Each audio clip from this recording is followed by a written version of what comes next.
Hi.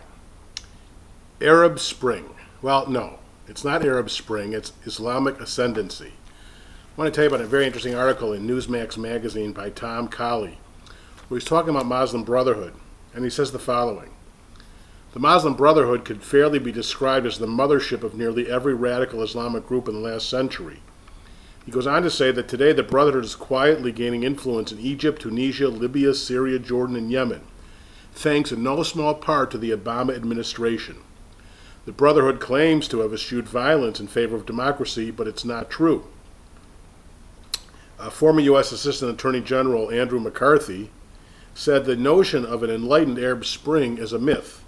It's wishful thinking, as most recent demonstrated by the Egyptian referendum, in which secular reformers, we would like to believe, who are driving the force of the upheaval, were routed 78 to 22% by advocates of the Moslem Brotherhood's demand for quick elections that are certain to favor Islamists. What is happening in the region, he said, is Islamic ascendancy, not the Arab Spring. Of course, there's a collapse going on in the region, leaving a dangerous void, and there's no group better prepared to take advantage of this than the Moslem Brotherhood. In Egypt alone, they're estimated to have 100,000 members. And he spoke about how in Tunisia, they're morphing into the mainstream political party. Other nations, Libya, Syria, and Yemen, its members are reportedly amassing weaponry and territory in a bid to seize power. Egypt has 80 million people, roughly 1/4 of the Arab world's population. And in June, Obama administration surprised many by announcing that U.S. diplomats would henceforth be permitted to meet with members of the Brotherhood in Egypt, lifting a ban on recognizing that legitimacy that had been in place since 1954. They are now saying we can meet with these Moslem Brotherhood people. Unbelievable. Now, so what's wrong with that? They're committed to worldwide jihad that would usher in a global epoch of Muslim rule known as the Caliphate. The organization's leaders do not believe in a separation of religion and state. Maintaining Islam should influence every aspect of life.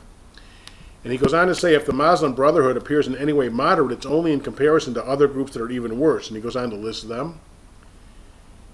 James Brandon, head of research at the Quillen Foundation, a think tank that studies extremist movements, told the Jerusalem Post that diplomacy will only embolden the Brotherhood. Exactly what Obama wants to do is diplomacy. That will embolden them, which he called a past master of using such engagement but to further its own anti-Western agenda and to sideline more liberal Muslim voices. He says that the Brotherhood may have some tactical disagreements with al-Qaeda. They both support terrorism.